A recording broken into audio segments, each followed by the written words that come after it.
Welcome to the third episode of Bleach Revisited. As always, this episode will be divided into three parts. So the first will be a rereading of the chapter, or a first time reading if it's your first time. The second part will be analysis and review of the chapter. The third part will be foreshadowing and talking about spoilers.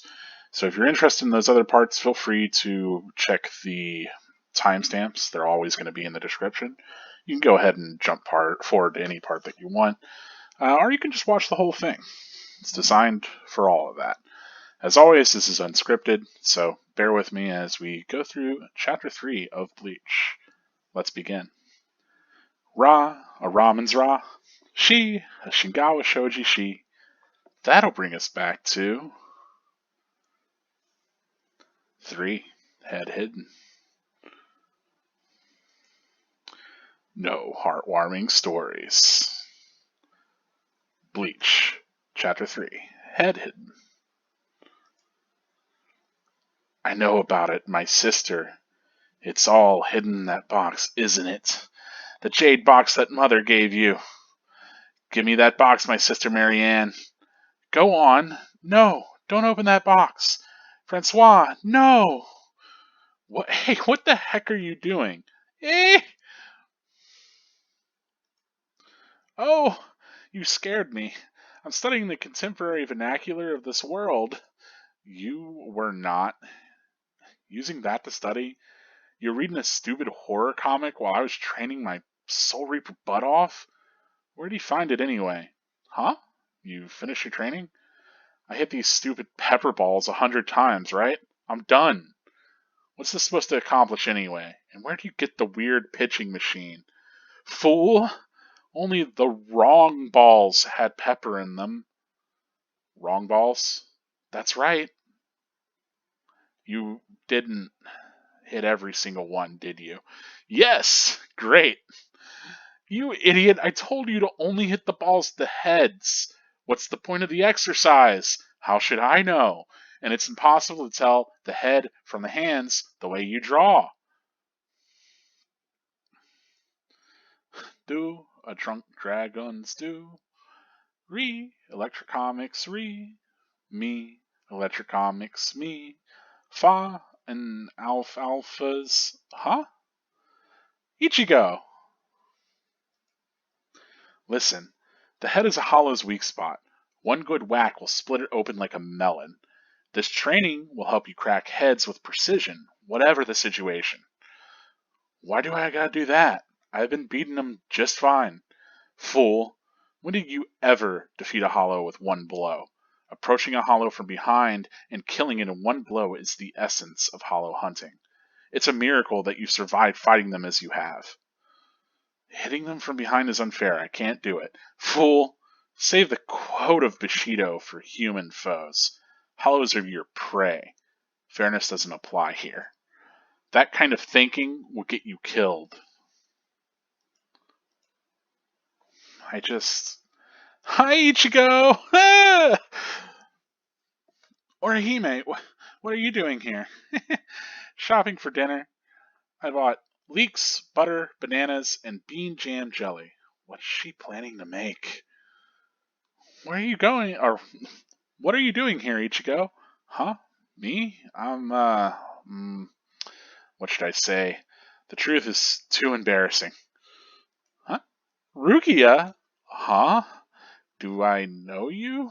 Idiot. She's Orihime Inoue. She's in our class. In our class? Well, hello, Miss Inoue. How do you do, my dear? Geez, how's she gonna act in front of the guys? Huh? Oh, I'm fine, thank you. She's playing along with it? Your arm. What happened? You fall again? Huh? Oh, this. No, I was run over. Run over? By a car? Yeah, I went out to buy a drink last night and bam. I've been getting run over a lot lately. No, that's serious. Aren't you upset? But they didn't hit me on purpose. Does Orihime get hurt a lot? Almost every day. Hi, Daydream. Don't be so casual about it. Really? Maybe she's just clumsy.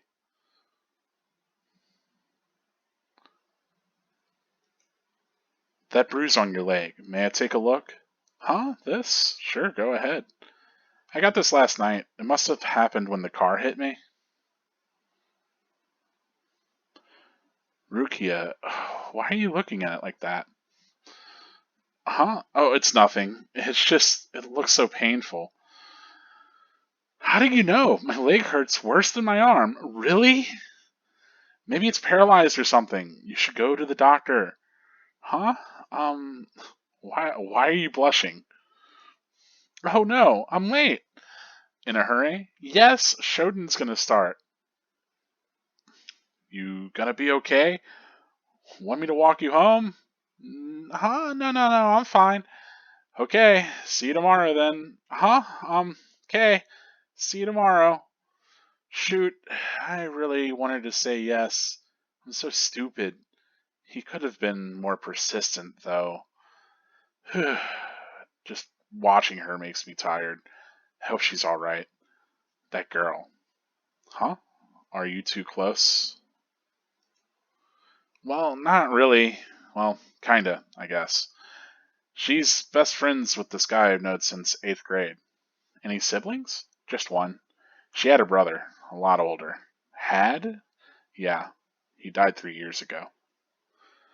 I remember because I opened the door. I was just about to leave for school. The doorbell rang before we were open. A girl came and carrying her brother on her back. They said it was a car accident. He was covered with blood. We didn't have the equipment to save him. He died while we were arranging his transfer to a big hospital. So, well, I found out recently that little girl with the brown hair was her. What's with all the questions? Are you worried about her? No, I'm not worried. What's wrong? Come on, we're going home too. Psh, she thinks she's so special. Hey, where do you go home to? You have a home down here? What? Does my private life interest you? As if, not in the least. Then don't ask. Ugh, condescending little. Later. Ichigo, you know where my dress is? Hey, knock before entering. Hey, you were downstairs. You took a bath. I was gonna take one too. Crazy kid, you're in 5th grade, right? You could take a bath by yourself. Ichigo, you've gotten mean since you started high school. No, I haven't. And I don't know where your dress is. What? My pajamas are missing too. I don't know about that either. You think I'm stealing your clothes?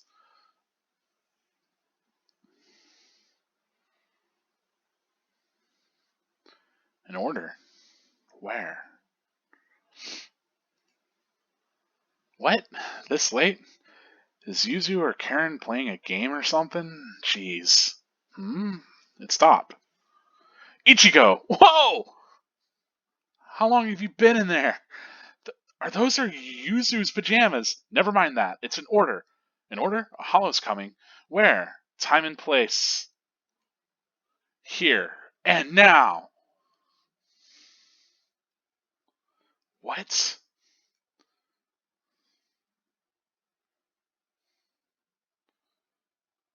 Aim for the head. I know.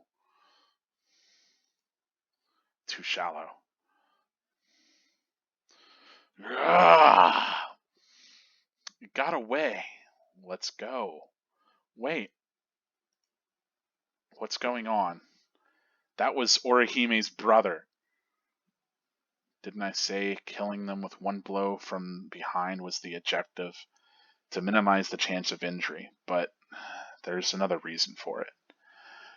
One blow to kill them, so you never learn the Hollow's human identity. All Hollows were living people once.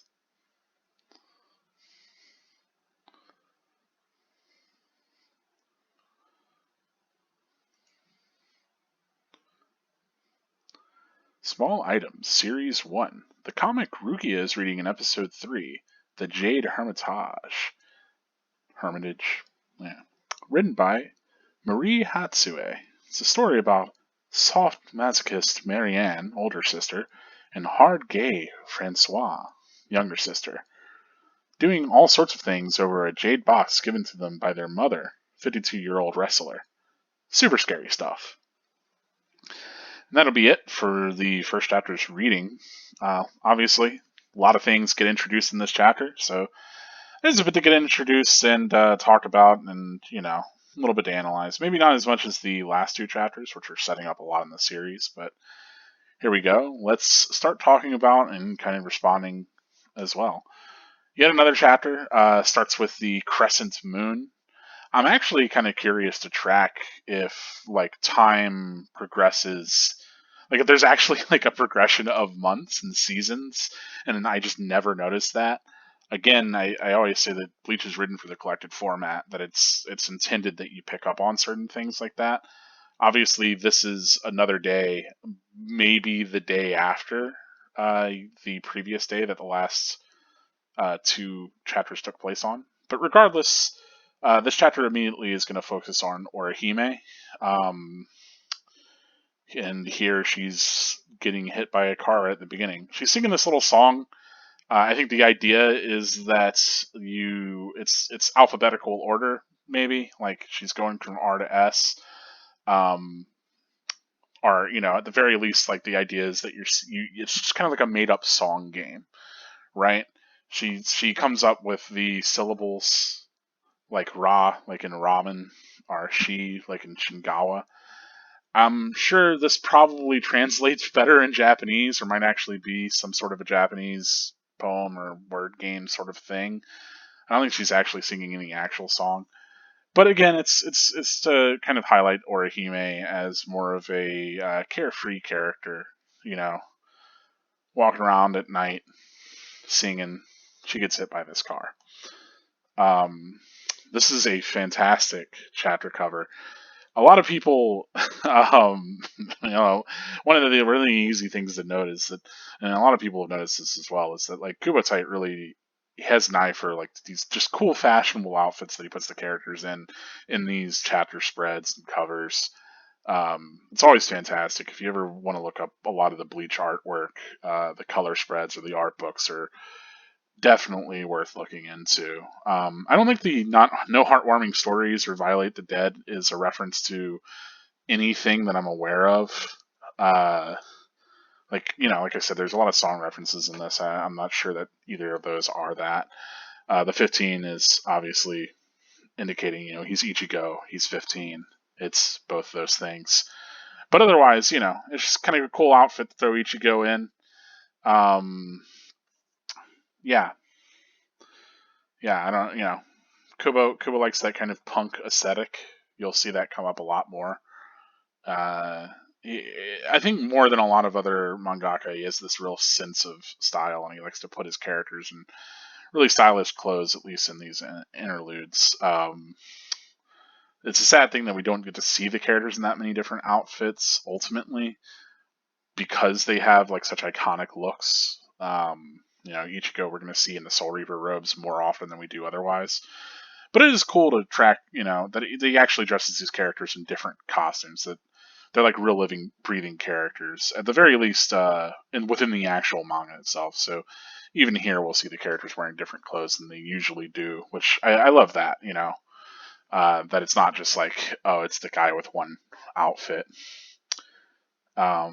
Anyway, going forward, we get to see a little bit more of Rukia. I like this chapter a lot in that the previous chapter starts it a bit, but this chapter really starts to build Rukia as a character, and we get to see some sides of her that we didn't have insight into before. So here she's reading this horror story, right? And she says that she's using it to learn English, but obviously she's surprised by Ichigo rolling up on her.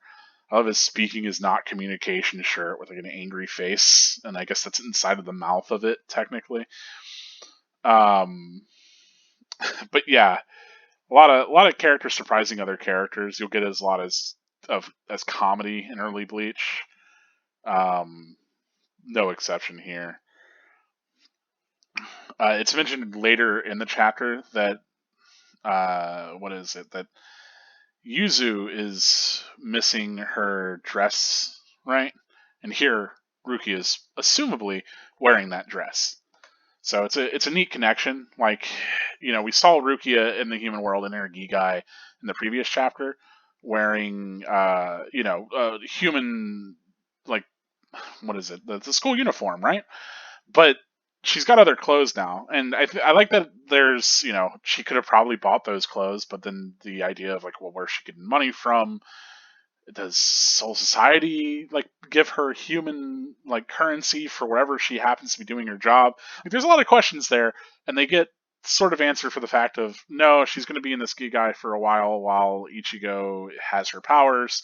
She's just going to steal clothes from his little sister because she's so diminutive herself. But yes, I like that she's saying that she's just studying the contemporary vernacular, which that's fantastic. I think specifically the wording there is it's been meant to kind of evoke this idea that, like, Ruki is from this place that they don't speak the same way that people casually speak. So instead of being like, oh, I'm just learning the language, or I'm learning how people talk nowadays, she's like, I'm studying the contemporary vernacular. So she's supposed to definitely have, and maybe this is something that also might be lost on audiences that are just reading in English or watching the show with subs, especially, that, like, where they're not reading, they're not like ingesting it in their natural language, I suppose, at the very least for the anime, for sure. And with the translation, I don't know how much the translation carries this across, but Rukia speaks in kind of an archaic way. She doesn't talk the same way that most normal people do. I mean, she's 150 years old, right? But yeah, I like the idea that she wasn't really paying a lot of attention to his training. She just set him up with this auto pitcher. So again, we get the idea that Rukia maybe once more, she has this sense of a way to do things, but she doesn't assume, like, the full responsibilities of it. Right? This kind of came up in the previous chapter where Ichigo was saying, like, you say all this stuff about, how to be a Soul Reaper, but you still sacrifice yourself for me. And that wasn't really what your duty was. And yeah, again here, like, she has this idea of, like, how to train him, but she kind of has it all automated. I love this mention of a weird pitching machine. It's like this Randy Johnson one-off gag. And yeah, we're introduced to the idea that, Ichigo, she's kind of thrown that Ichigo's been able to defeat all the Hollows so far with ease. She's surprised that he isn't dead yet because he doesn't even know how to actually fight a Hollow. And clearly, striking them on the head is the way to go about it. Orihime still singing that same song from before. Here we get, like, a do re mi fa, so I assumed maybe it was following some sort of a trend. I don't know, if that's meant to be, if not alphabetic, some other. Don't know. If you have more insight into the sort of song game that she's doing, feel free.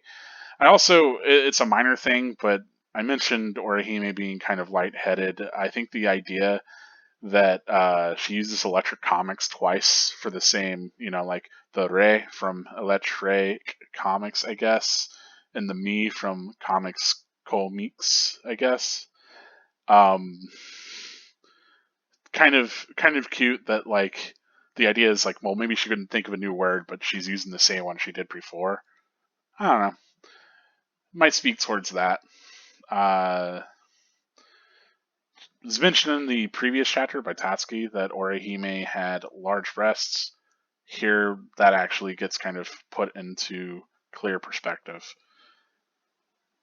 Kubo likes to draw women with very large breasts. It's not as egregious as some other manga, but you'll notice some of these designs. Uh, you know. But I think the idea is to maybe more heavily contrast Orihime, who is lighthearted and kind of full-bodied, long hair, all of that, to Rukia, who is a small, petite, very severe kind of character, right? She's much more serious. And I think that leads to kind of an interesting meeting of both of those characters here, where, she talks about, all that hollow stuff that I mentioned. but she switches gears immediately whenever Ichigo shows up, or not Ichigo, I'm saying Orihime shows up, yells at Ichigo. I love that that surprises him because he isn't expecting her there. Ichigo's maybe used to getting surprised. I mean, his dad attacks him all the time, but maybe not in this way by Orihime. Um, Yet again, characters surprising characters, them making silly faces. A lot of comedy in early Bleach, like so much of it. Here we have the famous leak spin Orihime. If you're not familiar, man, that's an old meme. Also, the joke of she bought a bunch of things that don't make any sense. Like, maybe she's making some sort of, like, I was going to say peanut butter and jelly, but it's just regular butter. I don't know. Yeah, it's curious. Those ingredients don't go together at all. So that's the joke. Orihime's kind of got weird tastes. Maybe that's why she's into Ichigo. But she's off kilter. She's strange, enjoyable, fun loving kind of character. And then notices Rukia. Rukia, whenever reminded of the class, does a curtsy, right? Because she's trying to learn what like the way to be contemporarily. And then I love that Orihime just plays along and does a curtsy back. It's again speaks towards like I don't know. I don't think that necessarily Rukia is being 100% serious in this moment, but I like that Orihime interprets it as like, oh yeah, she's doing a curtsy. I'll do a curtsy. I'll go along with this, right? Um, but again, it shows a moment of like Rukia being a little bit more lighthearted, which I appreciate. That Kubo didn't entirely insist on writing this character as like a foil to the other like major female character here. But yeah, like the little floral print that she has, it's cute. I like again, Ichigo notices the injury that she has, notices her being silent, brings it up, but doesn't notice the leg injury. So maybe he's not looking at her legs. Yeah, her insisting that oh yeah, this just happens all the time. Ichigo's like, no, that's pretty serious. So already, Orihime kind of takes things pretty easily, as we learn that she has a pretty tragic past, but it seems like she's learned to kind of be optimistic and to be a little bit more carefree about these scrapes that she gets in. Whereas Ichigo is, he works at a clinic. He's a little bit more severe. He's a little bit more serious about this sort of thing. But yeah, Rukia notices this much larger wound on her leg. And, she says that it happened whenever the car hit her, but Rukia, not so sure. Again, we get like the omission of mouths here and there. Rukia's got one little drawn, so continuing that kind of trend. As always, I think one of the kind of really cool things that Kubo will do a lot, and I mentioned this before on the previous chapter, but here it is in kind of great attention, is when attention needs to be drawn to something, you'll see like an aspect of a previous panel and then zoomed much closer to like show something, usually a character reacting or a close-up of their face, but it'll be in this long page cutting panel. I think that's not just a cool way of dividing up the page, but also using that space and kind of doing like a focus that really draws you in. It's efficient use of the page, and I think Kubo from the beginning is kind of doing his sequencing in a really effective and evocative way. So we're immediately cued in like, hey, Rukia notices something about this ruse that's important, right? She doesn't mention it because Orihime's around, so we can maybe intuit that there might be something more going on there that Rukia has insight into. It might be spiritual in nature. Who knows? Since Rukia is a more spiritual character, but mentioning that all around Rukia is not around Rukia, around Orihime, who's not in the know. Who knows? And here she's thinking on it while Ichigo's insisting, "Hey, maybe you should go to the doctor." And Orihime starts to blush because she's flattered that Ichigo cares about her that much. She's also got to get back home for her shows, so I assume Shoten's a show that she watches, something that comes on TV, something scheduled. I like that, Ichigo, always caring about the people that he's close to, offers to walk her home.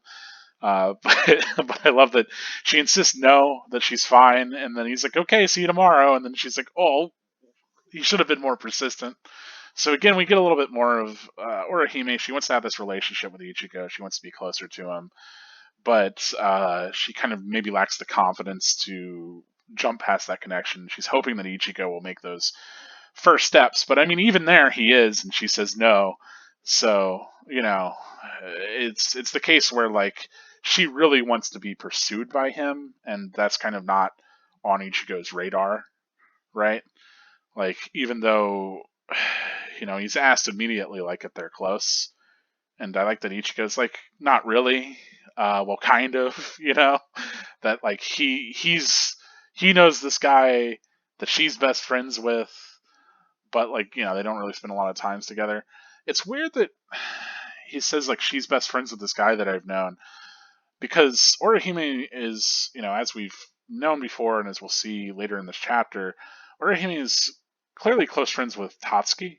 She has Tatsuki over, and Tatsuki is one of Ichigo's friends, and we'll come to understand the depth of their relationship more as the manga continues. But it's interesting that Ichigo mentions that it's like she's friends with this guy that he's known since 8th grade. I'm not sure what guy he's referring to. I gotta assume it's Mizuru, because Mizuru knows all the ladies. But I don't know. Also, we get to see more of the art not extending to the end of the page here with Rugia's head getting cut off. I wonder if that's I wonder with a lot of the art that we have here in these Vince scans, if they're coming from the weekly scans or if this is from the monthly collected issues. So one of the big things is that whenever everything gets published weekly, it has to be done at a pretty quick pace. So there will inevitably be some shorthand, some art stuff that doesn't really quite come across. And typically, whenever it gets done in the collected volume, there's enough time. They give it another pass. Usually, the creator can fix any sort of mistakes they had, especially if they drew a character incorrectly or something like that. So it's the sort of thing where, like, I would expect that sort of art to maybe get more fleshed out in the collected volume. I might have to go and dig up my first volume of Bleach that I have kicking around and see if that's the actual case, at least in the English collected. But I'll mention it for ones that I know for a fact come up. I don't think that there's other kind of volume things that come to mind, but just reading it digitally, that's something to keep in mind. It's something to think about if you ever have things to complain about with a manga that you're reading weekly. It's like, well, yeah, they got to publish it every week. They have to write it every week. They have to draw it every week. It's not always going to be perfect. If you want like the more, I guess, cleaned up version, wait until the collection comes out, and even then, it's not always going to be perfect. Anyway, here we learn again. Orihime's got this older brother. He died 3 years ago. We get to see a little Ichigo. Looks pretty much the same. I mean, not much of him. Orihime is foregrounded here, so I assume that's her hair, and she's carrying her brother on her back. But yeah, this kind of young schoolboy Ichigo. I don't know, he's cute. Got the same messy hair. Yeah, clearly Rukia has some theories about what might be going on. But she's not sharing, and she insists on going home. Yet again, Ichigo frustrated that like she has that demeanor to her, that she treats him like a child in a lot of ways. I think one of my favorite kind of jokes is coming up here. I like that. Yeah, finally, it's not even something that we would think about, right? Why Rukia's got these clothes, but Yuzu's asking about where her clothes are. Like here we get down hair Ichigo. He just got finished with a drink. What am I saying? A bath. Can't really tell what her shirt says, nor what's going on in his. It's like 11, like 3.5 hearts LD. Might be like a reference to video game kind of stuff. A little something, little dame. Who knows? Anyway, Yeah, yeah. They mentioned bathing together. I mean, this is it's Japanese. It's manga. I assume that they help bathe their younger siblings, right? They take baths, and I mean that's not even that strange in Western culture, especially with like little like toddlers, right? You've got to bathe them. You can't just throw them in the bath themselves. Um, but fifth grade's a pretty late age to still be bathing with your older siblings. I gotta figure. Anyway, but yes, I love this beat, this joke. Again, Kubo really having a sense of like the page and the layout there, and especially like this conversation that we get it, uh, right to left. So really, our perspective's coming from Yuzu, from all of these, but that it pans from Ichigo looking to her, Ichigo like looking away as she's looking at him, and then more a little bit more from her perspective as she's seeing Ichigo go into his room, and that you think I'm stealing your clothes, which makes sense. It's like, why would Ichigo be stealing her clothes? And then immediately, because you mentioned the pajamas, we get Rukia sleeping, like hanging out in some shady area wearing pajamas. um, she just reaches into the pajamas to pull out this phone. That would totally fall out of her shirt, but maybe she would like put it in her pajamas after she laid down. Who knows? Also, like that, we obviously know that this is Ichigo's closet. Um, but I like that you can kind of intuit it from being this dark space and having all these folded up sheets, or maybe those are actual like futons. Who knows? Yeah. And yes, also immediately the joke of him hearing the beeping and then her sliding open the cupboard, or I guess when I say cupboard, it's more like oh man, the word's not even gonna come up to me. Never mind. The side of his room, the storage closet, right? It's a closet. Got there. That's what happens whenever you do these things unscripted. Words won't come to you. But yeah, she's got another order comes in through her phone. Um, so at the very least, like she's attuned to something that's giving her orders of where hollows are showing up. I assume that the situation's got to be right that they still think that Ruki is just on duty and that she hasn't returned to Soul Society, but she's the one fighting these hollows because her phone's still getting the orders. She's still pulling it out and all of that. I'm not going to think about why she has a physical phone despite being a spiritual entity and the phone gives her orders. There's maybe explanation for that, but I'm not going to get into it right now. Um, but yes, the attack's happening here in Ichigo's room. Following, and again, part of the reason why it, you know, might feel convenient, but the reason why it might be happening here, why that might be actually plot relevant, is that we know that Ichigo has the highest spiritual power, probably of anything in Karakura Town. So hollows are drawn to him. They want to come and fight him. But here we see a hollow actually arriving, and it clawing its way almost out of reality. Because these cracks aren't in the room, they're just in space itself. As this very large hollow climbs into Ichigo's room, and he immediately takes a attack at the head, but only manages to cleave off part of its mask, and then it gets sucked back into where it came from. He wants to chase it, but Rukia denies that, and Ichigo notes that was Orihime's brother. And it's here that we learn that hollows, all of them, are actually humans. So we've got to assume that yes, hollow, and the reason why they try to kill hollows efficiently is that they don't learn their identity, because obviously if you know that the thing that you're fighting is human, it's a little bit harder to fight it. That's why a lot of villains and things have masks or have helmets on, so that they are dehumanized, so that we can feel a little bit better about killing them, right? Because usually people don't feel good about aiming a weapon or taking their fight against a human, or something, especially someone they know. Because again, the more that you know someone, the more that humanizes them, right? So Yeah, a little bit more in that hollows aren't just these evil spirits that need to be vanquished, but they're actually human spirits that have been somehow turned into these creatures. Um, then we get shot of assumably Orihime's house because she wanted to go home to watch this show, right? And here they are at the television. It seems like she was meeting up with Tatsuki, which was pretty cool. I like, the again cute outfits, interesting little home.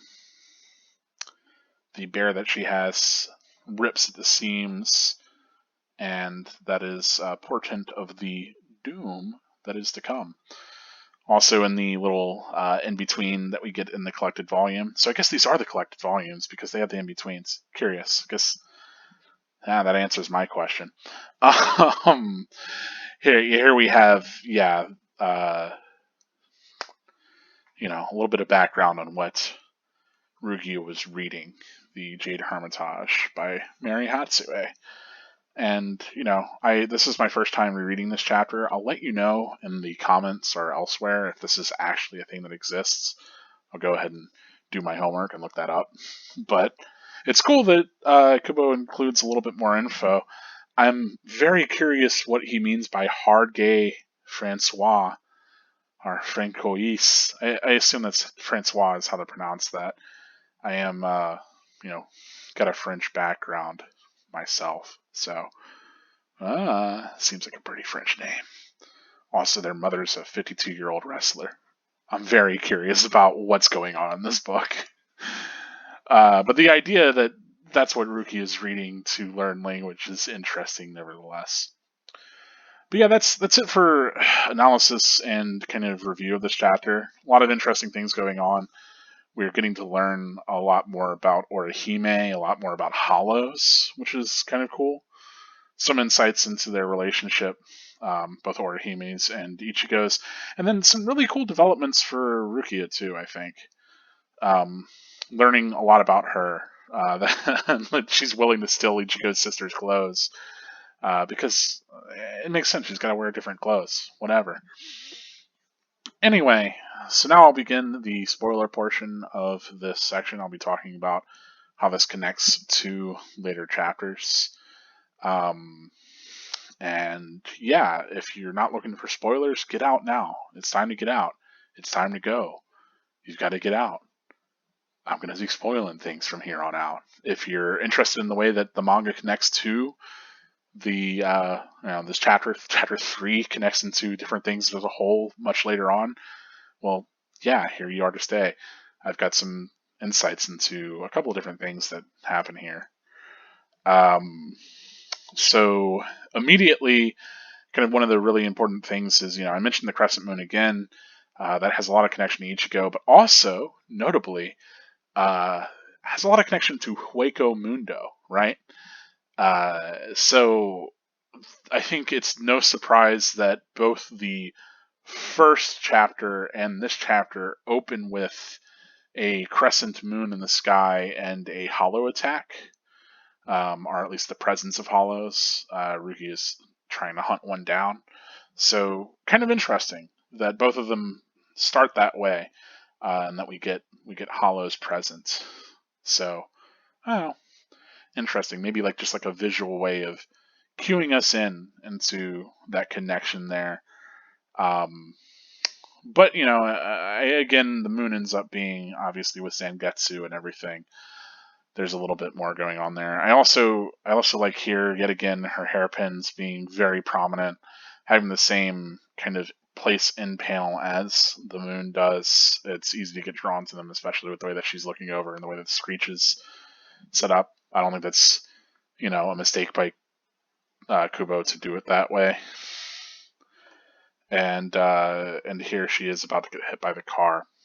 If I remember correctly, it gets explained later that the reason why she has the injury on her leg is actually her brother knocking her out of the way of this car accident. But yeah, yet again, love the drip on Ichigo. Yeah, I don't know that the Marianne and Jade Box stuff has any sort of connection other than showing that Rukia is a more kind of quirky character. I love that Ichigo's been doing bat training, but you know, I mentioned earlier in the video, like Ichigo's wondering where she's getting this pitching machine from, and also where she's found like this book, and I gotta assume that again Urahara is just hooking her up. But clearly, like I mentioned, the school uniform almost certainly set up by Urahara, by Kisuke. So you've got to figure maybe he didn't have a bunch of clothes set up for her. But if his plan was to have her in this gi guy and to trap the Kyogekyo in her, then obviously he had some, plans. And then obviously, it could have made sense that he had this pitching machine thing for whatever reason, but especially if the idea was training Ichigo, right? Because ultimately, at least my idea is that Kisuke had, he's had eyes on Ichigo, he's had eyes on Ichigo's family. It's very likely that he expected Rukia to run into Ichigo and for Ichigo to have these sort of interactions. I don't know, to what level or if it all just was happy accident or what, but here we are. Um, yeah, there's this insistence. I love I love Ichigo misunderstanding kind of the importance of the training, that it was like head instead of hand, and then it's just the poor drawings that he couldn't tell the difference, so he decided to hit all of them. That's very Ichigo character centric sort of thing. Um, that he still has that sort of solution regardless. Here we get some that Orihime. I'm trying to think of some of the other big things. Yeah, they mentioned like trying to attack a hollow and defeat them in one blow, which certainly makes a little bit more sense, especially as she explained it, and that they're this prey. Again, hollow fighting and killing doesn't come up a lot, but I think it's cool that she mentions like not learning the identity of a hollow, especially um, considering all the stuff that happens with Kayan and Eroniro, um, and I guess Metastasia. So she's already had firsthand kind of experience. I mean, outside of already the captain holification visor thing, right? Um, Ruki has already had experience with like someone she really cares about becoming a hollow and her having to fight them. Um, so that's something that we don't know right now, but that certainly would have weighed on her, uh, especially whenever you're thinking about like if she recognizes Ichigo as looking a bit like Kayan, um, maybe that's on her mind, which is kind of interesting. Obviously, in the context of where it's presented now, is just that like, yeah, we're being introduced as readers to let us know that hollows are people and that we don't want to know people's identities. But in the grander context of the story, I think it makes a lot of sense that Ruki has already had that interaction, and that's why like it's important for her to bring that up. Um, Instead of just narratively important so that we learn that otherwise. Yeah, it's interesting. Um, I don't know. Like I say, I don't know why Soul Reapers would really care about learning the human identities, right? But I mentioned in the video that being able to dehumanize your opponent certainly helps in fighting them. And then, as we know, Soul Reapers can become hollows as well. So it makes plenty of sense that especially with hollows trying to attack entities that have a lot of spiritual pressure, that this happens maybe more to soul reapers than it does to actual hollows. And as even though we get a lot of focus on later the captains and the vice captains and these incredibly skilled, powerful characters, where maybe dying to like an Ajuchus or Minos class hollow wouldn't even be an issue. Never mind like Gillian or whatever. Um, the fact that like there must be certainly a ton of recruits that just get wrecked, and I know that we get that in a later like kind of sub story with them at the academy. So it's interesting to see that that connection might already be starting to be threaded here. That's neat. Um, don't know if the cherry on her shirt is maybe Ichigo is like strawberry and Yuzu has some connection to cherry. Don't know what it is. um, Again, leak spin. I don't think I have much else to say about what's kind of going on in the chapter. Obviously, she notices that the wound is probably from a hollow, which is also why she's considering, like what happened to her and the frequency of these events being, and it's like a significant thing. Obviously, that's like, something we're going to learn in this arc, but as far as drawing connections, it's kind of important that already this whole idea of like, okay, well, Rukia knows this wound is inflicted by a hollow almost certainly, and she's pretty sure that the hollow is Orihime's brother. So it's interesting that she learns that immediately after having a conversation about, hey, you should kill hollows to not learn their identity, that it immediately sort of comes up. But maybe it also could be that she was already in that headspace. So,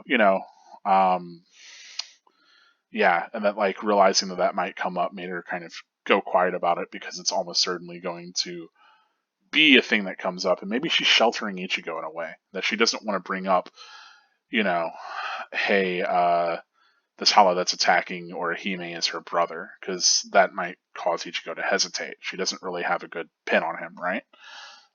Nor does she maybe even want Ichigo to go through a similar trauma. And so that's why this line of asking if they're close, I think, is significant. Not just to get insight into, like, hey, do you know much about her? Do you know much about her situation? But I think the idea is that, Rukia can tell that Orihime cares about Ichigo, but Rukia is still not sure if Ichigo would be unable to kill her brother. Or well, I say kill her brother. Fight and vanquish her brother in a battle. Ultimately, it's sending him to Soul Society, so it's not really a killing. Ultimately, not in the way that we think of killing, right? Again, I like that we get the importance of Ichigo being in that clinic and being kind of surrounded by death gets brought up. That's pretty important. Yeah, love the pajamas look. Very good. I mentioned it in the video, but her having the phone, the physical phone, it's like, where does she get that? It doesn't make sense for her to have a physical phone if she's normally a spirit. How is she getting these orders? And I think it's that basically whatever spiritual version of that, whatever non-physical version of that, same thing with the glove, it all must be supplied by Kisuke, right? I can't imagine that she had all these kind of physical items that she's bringing from Soul Society. But then again, I also don't know like how much can kind of physically gets transposed from Soul Society over to the human realm or what. The rules are a little, like unclear. I assume everything's made of reishi, so it's all spiritual in nature and doesn't actually have like physical mass like things do in the material plane. But I don't know. It's a hard ask. Anyway, yeah, I like that she's insisting on, and she has the glove ready to bring Ichigo out and get him ready. I guess, I usually think about like hollows coming out of Garganta, not just like cracking out of like the wall like that, but there it is. And the Garganta is maybe more like whenever you're going to Hueco Mundo rather than a hollow manifesting, because so much of the series is taking place after we deal with being in the human world, dealing with hollows, like just regular old hollows. Here we've got Acid Wire. I didn't say his name in the previous part of the video. Maybe I'll bring him up in the next one. But love Acid Wire. That's a great name. It's got a cool design. I like already that we have all these different designs for hollows. But I also like that Ichigo is the one to recognize that it was Orihime's brother, even from that short fight. But the cool thing to kind of note here is that Ichigo is ready to immediately go after it. Even though it's not clear where it's going. We can intuit that, like, oh, it's Orihime's brother, so maybe Orihime is in danger, and so he's going to chase down and go to Orihime's. But I like the idea that Ichigo's still willing to chase after this thing already after learning that identity, so he doesn't have that pause. And here Rukia kind of finally explains that, yeah, it's that you don't never learn the Hollow's human identity, right? So, kind of neat. Cool that we finally come to learn that here. The idea that Hollows were all living people.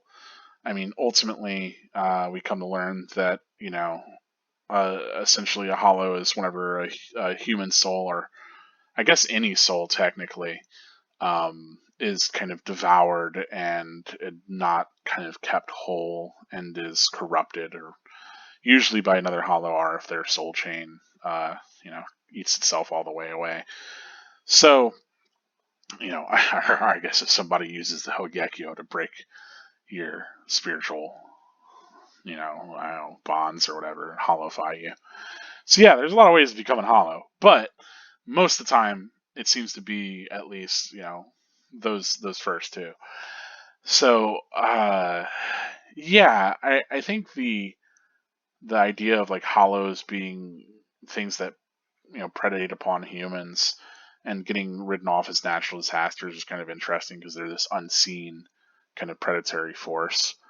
It gives a bit of a face to these sorts of things that might affect and be kind of able to kill humans, right? This antagonistic force, but ultimately it being revealed that it's all humans too. That maybe speaks a little bit more towards the fact that like it's people, and it's like people that are corrupt for which reason, that people are twisted into these entities that can actually harm other people. So, I mean, on one hand, yeah, it's cool spirits and stuff, but I think that there's maybe a little bit more going on there. A little bit more about like, the nature of the human soul and how things can happen to us, especially at the provocation of other terrible people that make us into worse people capable of hurting others, or at least like, or that like maybe in order to fill some hole that we have within us to hurt others. Look, I can certainly reach and speculate on that a lot, but there's a lot there. There's a lot to unpack there. There's a lot going on there with Hollows, and I like immediately Chapter 3 that we already are kind of invited to dwell upon what significance that has. That Hollows were all once living people, right? So it's cool that that's there. Yeah,